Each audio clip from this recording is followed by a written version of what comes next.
I'm Natasha Kirchuk, and thanks for joining us from our studios in Israel. Coming up in today's newscast, thousands of Jews flock to Jerusalem to observe Tisha B'av. Iran is accused of helping fuel the Temple Mount crisis. And boys, we have some good news. Israeli researchers may now have the key to treating male infertility. Stay tuned for the latest news in Israel.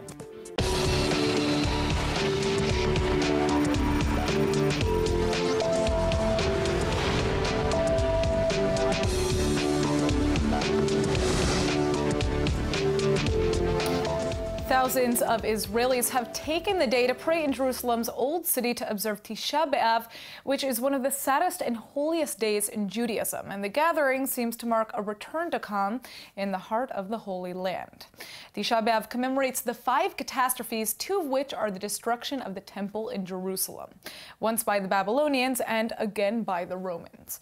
Starting last night, worshippers flooded into the Western Wall courtyard, which is the only remaining piece of the Second Temple that still stands and the second holiest place in Judaism. They pray facing the Temple Mount, the place where the temples once stood, and the holiest place in the Jewish faith. It looks like the dust is finally starting to settle following 2 weeks of riots and unrest in Jerusalem over the Temple Mount complex.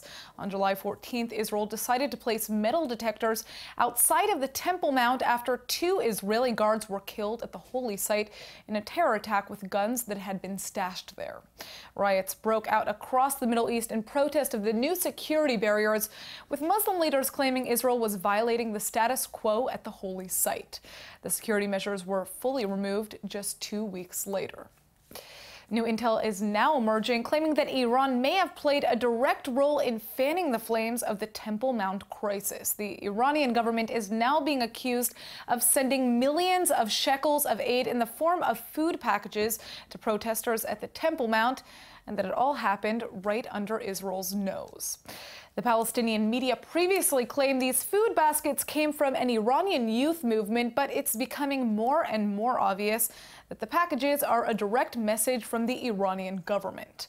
The baskets were delivered with printed flyers of the Dome of the Rock and the following quote from Iran's Supreme Leader Ali Khamenei: "With the help of God, Palestine will be free. Jerusalem is ours." An unnamed intelligence official from the Palestinian Authority has even confirmed the suspicions, telling Israeli press that the Iranian regime clearly had made its move. This is a major play by Iran into Palestinian affairs, one that certainly challenges Israel. But even more than that, the aid has allegedly angered top Palestinian officials as well, including President Abbas himself. An anonymous official close to Abbas has called it a mistake to have given Iran a foothold into the West Bank with its, quote, tentacles. The Palestinian Authority is no doubt aware that this news is going to generate strong reactions in the rest of the Arab world. Iran, of course, has been funding Hamas and Hezbollah terror against Israel for years. But these food baskets show Iran has more up its sleeve for its plans in the Holy Land. Joining us now in the studio to discuss the aftermath of the Temple Mount crisis is Knesset member Sharren Haskel from the Likud party. Thank you so much for joining us. Thank you very much for inviting me. All right, so, we're now hearing these reports that Iran was sending aid to help fuel the Temple Mount crisis. Now, what could this mean for the future of Israeli-Palestinian relations and Iran's role as a whole in this conflict? Well, Iran has been sending out proxies. It's got proxies all around the Middle East and actually in more countries as well. Yeah, which we'll get to after. Yeah, this answer. And so, they have the front in Lebanon with Hezbollah. They are right in the middle of the war in Syria, in Iraq, in Yemen. And we know that they are funding and they are assisting Hamas as well. This is another proxy that they are trying to build and create. Unfortunately, many are using religion as a cover-up for terrorism, with everything that we've been seeing and hearing of what has been happening on the Temple Mount, where 2 police officers were murdered. Police officers who were maintaining the status quo in one of the most difficult and holiest sites in the world. And so by using I think abusing some of the religious rights in the name of religion. They're actually covering up for terrorist activities. Well, what I'd like to ask you is, we see these polls coming out. 77% of the Israeli public is unhappy with, the Israeli government's move to remove these metal detectors and the security measures, although it has restored calm. What is your take on this? I mean, what is the implication? What is the aftermath of having kind of given in to these protests? Well, I don't think it was giving in. There was a lot of international pressure. The Prime Minister did a cold decision, understanding all of the aspects of the decision that he needs to make. He made a decision at first with any kind of reports or consequences that he knew that are going to happen, and chose to put those metal detectors. That was important to do because we need, first of all, to make sure that the status quo and law and order is being maintained on the Temple Mount. The decision of taking them out was a cold and strategic decision with a lot of pressure on the Prime Minister. I support him in the decision. Unfortunately, it might bring some wind to some extremists who thinks that because of these protests, that's what happened. It's not because of these protests, but because of a lot more reasoning that is coming behind it as well. And I think that even Abbas had realized that with the international community, the Arab community all around the world, and what Iran has been doing with those demonstrations, trying to hijack and trying to push Hamas and other extremist organizations that are supported by Iran into Abbas territories. And he understands how dangerous it is for him as well. It's interesting that you say that he understands that, because you would think that there may be some sort of appreciation for what was taking place, but it seems that Abbas is trying to move away from the fact that Iran had kind of reached its tentacles out and gone into the middle of this conflict. Now, you mentioned before that this isn't the only source of support that Iran is providing. There are other countries that Iran is also reaching out to as well. Can you tell us a little bit about that? Absolutely. I mean, we can take in Europe, we can go to South America as well. They have now, I think, about 80 cultural center. What are these cultural centers? These are Iranian Muslim cultural centers. They bring imams, they bring religious authorities there, and they preach to Islam. They convert people in all of these countries, all of these regions towards Islam. They just opened one in Cuba. There wasn't even one single Muslim in Cuba. Then after they opened, there were 2, then 5, and now I think it's about 9 Muslim people in Cuba. Why would they open an Iranian cultural center in Cuba if it's not to try and send more tentacles towards South America? We know some activities had happened as well in the past in North America as well, but we know that the arms trade and weapons and everything that's been happening there in Central and South America is increasing, particularly also because Iran is turning it into one of their proxies as well. Interesting. Well, turning to a completely different topic, I understand that you yourself actually just won the Liberty Index Award here in Israel. Can you tell us about what that means? Yeah. Well, the Liberty Index counts parliament members' votes and legislations that are mainly to do with economical freedom, economical liberties, coming from more of a capitalistic approach, economical approach, and civilian as well. And so this is the 4th time in a row that I'm nominated for the 1st place with the most votings and the most legislations that support that agenda. Beautiful. Yes. Well, congratulations. And, thank you very we'd like much. to thank you so much for coming in. Hopefully we'll have you back again. Knesset member Shalim. Thank you very much. Former IDF soldier Elor Azaria has lost his appeal to ditch the manslaughter charges and 18 months in jail he now faces for killing an incapacitated Palestinian assailant. He now has the difficult choice of filing another appeal or seeking a pardon from President Rivlin. But first, Azaria needs to show true and real remorse for what he did to the only man who can lessen his sentence, IDF Chief of Staff Gadi Eisenkot. The entire Israeli population is already intensely divided over this controversial Azaria case. Last year, the army sergeant delivered a fatal headshot to an unarmed Palestinian attacker in the West Bank city of Hebron after he had already been incapacitated. The event was captured on hidden camera, and the footage went viral. And now that the manslaughter charges will stick, Azaria has two options. He has until next week to file another appeal, or he can begin serving his 18-month jail sentence. Once he starts serving time, he can seek a reduced sentence from the chief of staff or even a full pardon from President Rivlin. But an anonymous IDF official has made it very clear that only Azaria has the power to control his fate, and that Israel's chief of staff Gadi Eisenkot will not be swayed by anything else. The chief of staff has announced that he would seriously consider an appeal from Azaria for a reduced sentence, but Azaria's lawyer doesn't seem to have faith in the Israeli official. Yoram Sheftel made a shocking comment to Israel's Channel 10 News, where he said that, quote, the chief of staff is fat and doesn't project a soldierly image in his appearances. We're not sure what that has to do with the outcome of Azaria's case, but the former sergeant's time is running out, and he's going to have to make some very critical decisions very soon. The human rights organization Amnesty International is speaking out against the terror group Hamas and is demanding the release of 2 Israeli prisoners in Gaza. This is a major first for the organization, and ILTV's Brett Allen Smith is here with the story. Now, Brett, what is going on here? Well, this isn't the first time that Amnesty has been publicly critical of Hamas, but it is the first time that the organization, which of course has been quite vocally public about its criticism of Israel in the past, is now demanding that Hamas release Israeli prisoners. Interesting. Now, this certainly might be some good news, right? Yeah. Well, let's check out your report. In a first for the group, Amnesty International has just sent out a report demanding the release of Avraham Abera Mengistu and Hisham al-Sayed, 2 Israeli citizens who illegally jumped the fence into Gaza in 2014 and 2015 and have been prisoners of Hamas ever since. The letter includes the names and contacts of senior Hamas officials in Gaza rallying supporters to troll Hamas personally for the release of the Israelis.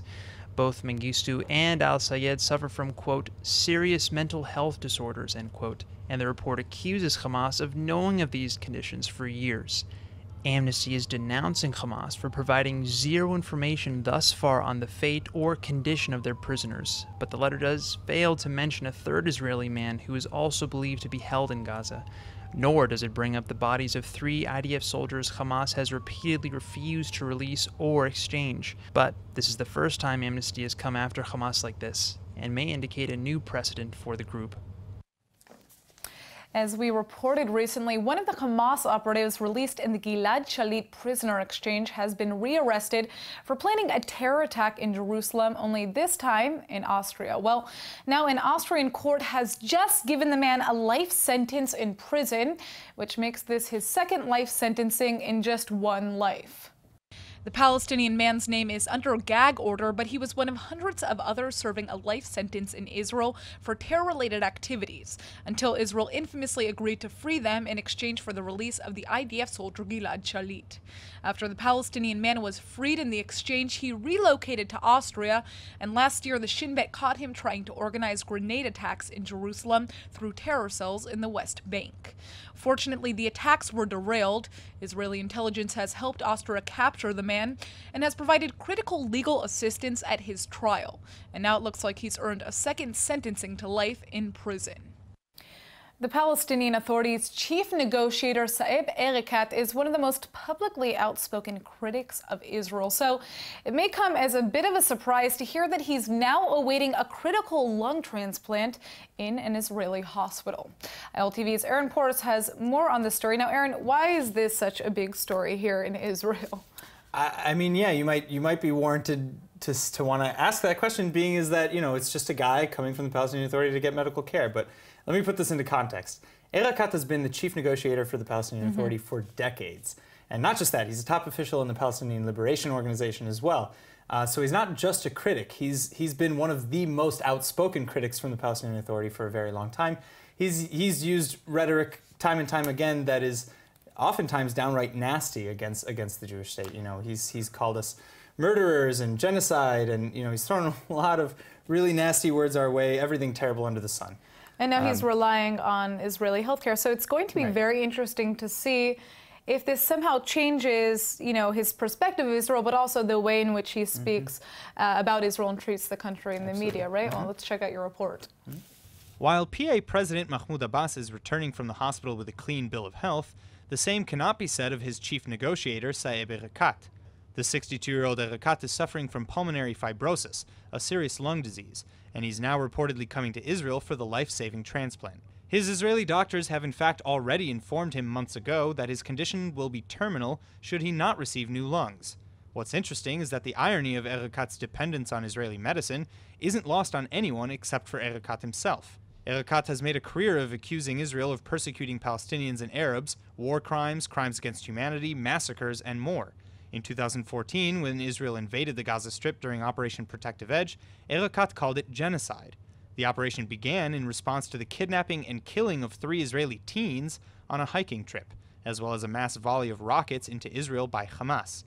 Well, now that Erekat is on the Israeli transplant waiting list, he may finally be changing his tune. Well, here's something I hope doesn't end up in my sushi.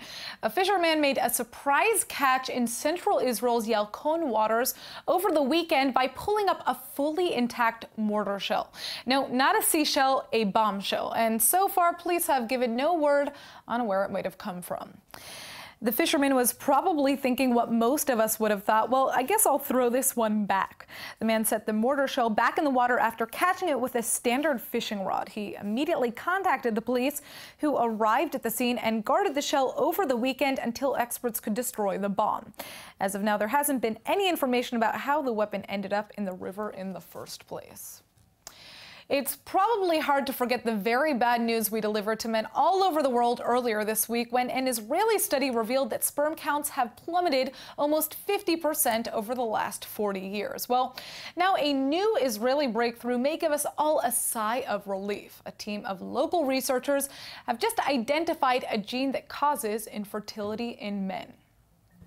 The team is based in Beersheba and has conducted trials on 5 Bedouin men from the Negev desert who all share similar problems in infertility and reduced sperm numbers. After repeated studies, scientists finally tracked down the cause to a mutation in the TDRD9 gene, a very specific mutation that all 5 of the men shared. The mutation halts the sperm production process, which is a major discovery. Scientists hope that the new knowledge will yield serious solutions for men suffering from infertility, because they now know that when this TDRD9 gene functions properly, sperm levels are usually normal. This gene, of course, exists in women, but even when it's mutated, it doesn't seem to cause any problems with female infertility. So although locating the problem doesn't necessarily give us an easy answer to its solution, it's definitely a big step towards future treatments. When you're a kid, there are some things that just feel too big to understand. Time, for example, or aging. I mean, I still don't fully understand these concepts, but lucky for me and every other kid who's still confused, a new incredible exhibit at the Children's Museum in Holon can help. Joining me to talk about a dialogue with time is exhibition supervisor Valeria Buzdigal. Thank you so much for joining us. Thank you. All right, so tell us about this exhibit and explain how it works a little bit. So the exhibit talks about aging and tries to show younger people how it feels like when you are older, when you are old. Interesting. Yeah. I wonder, and how are you showing this? Give us some examples. So it's interactive and you go from place to place. All the guides are 70 plus. Wow, yes, now that's very interesting. The guides inside the exhibit, and they're talking about how it feels like to be older, and we're trying actually to show a more positive perspective on aging, and to say that whatever you feel about yourself, that's what's important, and that age can be a matter of a number. Well, and I think that's really important for young children to understand as well. Even, I mean, we are ageist, right? That's definitely an issue in society. And also just to be able to have young kids interact with people 70 plus, I mean, not every child gets that chance. So this is really interesting. Now, my first question is, who came up with this idea? And what have the reactions been like? This is from the creative of Dialogue in the Dark, which is another exhibit in the museum. Interesting. And they just, it's a cooperation with the Children's Museum in Holon, and that's how they just came up with this amazing idea. So, I mean, I guess you said the main message here is to kind of change the taboo that exists around aging as Yeah. well. What have the reactions been from the kids who go into this exhibit? The exhibit is something that's really good for families to come to, and when you have a few generations in a group, it's amazing, because then the younger generation talks with the older generation, and the older generation gets to speak out to the youngest. So kids a lot of times come out and they just phone their grandma or grandpa. Wow. They phone them and they ask them how they are, and they get more the feeling that grandparents and dads and grandmoms feel. And that is amazing. They call them, they say that, wow, now I know why my grandma comes on stairs that slowly that she does. Right. Because there's a room that actually shows the feelings that your body is going through when you're getting older. Wow, see, I would love to check this out myself, because I think that more than kids can probably learn from this. So I'm assuming that you guys are also suggesting this for parents, right? Yeah, for parents, for grandparents, grandkids. Wow. It's much more generations in a group. That's the more fascinating and interesting. Now, how long has this exhibit been running? For 5 years. For 5 years, and for how much longer will it be? Okay, hopefully good as much longer as we can, Beautiful. Well, I guess, you know, what else is on the horizon for the Holon Museum? You already have a very interesting exhibit here, clearly, but are there more ideas like this in the future? Hopefully, yeah. I think it's growing and doing more stuff all the time. Every year we try to see more things that we can do. And this is one of them. Well, I think you've definitely, you know, hit the nail on the head in terms of coming up with an exhibit that kind of applies to all generations, it's actually the first of its kind in the world, Dialogue with Time. That is a good fact. Well, I should have mentioned that in the beginning, but I'm glad that we now know the first exhibit of its kind in the world. All right, well, thank you so much for joining us. Thank you. And I hope I'm going to check this museum out soon myself. Yes, thank you. All right, if you thought Israelis were over Wonder Woman and Gal Gadot, you're wrong. Warner Brothers has just opened an exclusive Wonder Woman exhibit in its studios in California, and it's all over the news in the Holy Land. The exhibit has been kicked off with the full Hollywood treatment, and celebrities and press were on the red carpet to celebrate the film, which is still shattering records. Well, Gal Gadot's been a little busy these days now that Wonder Woman's turned her into a global icon, so understandably, she had to miss the premiere. But many of Gadot's co-stars were there showing off some of the film's most iconic costumes and props. So I've only seen some of it. I'm about to go and literally look around and take photos of everything. But as I walked in, me and Gal and David Thewlis's character, Ares, are the first people as I came in. I was so excited. I took 5 minutes to go, pretend, Lucy, just pretend it. This is very cool. And but I was really excited, and to see my outfit again. It's been quite a long time since I've worn it. But there's a lovely, lovely feel about the whole thing, and I think it's great that you get to step into it and see it in 3D. For Native American cast member Eugene Brave Rock, who plays the chief in Wonder Woman, the exhibit is something even more meaningful. It's an important step towards preservation. It's been an honor to be in this film, to represent my people, my culture, my language. I think it's very empowering. The overall message of love conquering all, I think that's huge, especially right now in today's society. Wonder Woman is already rewriting film history as the top-grossing film directed by a woman and continues to dominate the box office all over the world. Talk about girl power. Enroll in eTeacher's online Hebrew courses and quickly discover that it creates the deepest connection to Israel that you could ever imagine. So we've put all the men out there on a bit of a roller coaster this week with all this talk about plummeting sperm numbers and mutated fertility genes. So naturally, our word of the day is poreh, which means fertility in Hebrew. Well, this is a very popular word here in Israel. Why, you ask? Every mother's dream is to see her own children have their own children. So you can imagine that being poreh, or fertile in the Holy Land, is pretty important. That's why you shouldn't be surprised if your poriot, or fertility, becomes a topic of conversation conversation early on in discussions with strangers. After all, here, everybody cares about one another, including the status of your uterus and your sperm.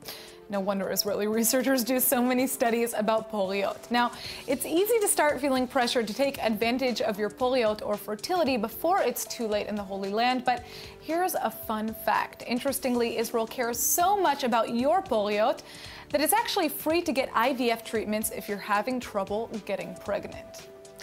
All right, let's go ahead and take a look at the weather forecast.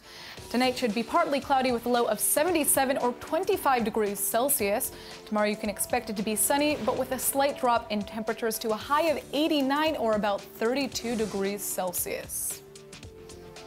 All right, that's it for today's news. Today's exchange rate is 3.57 shekels to the American dollar. Remember to sign up for our daily newsletter at iltv.tv. I'm Natasha Kirchuk, and thanks for watching.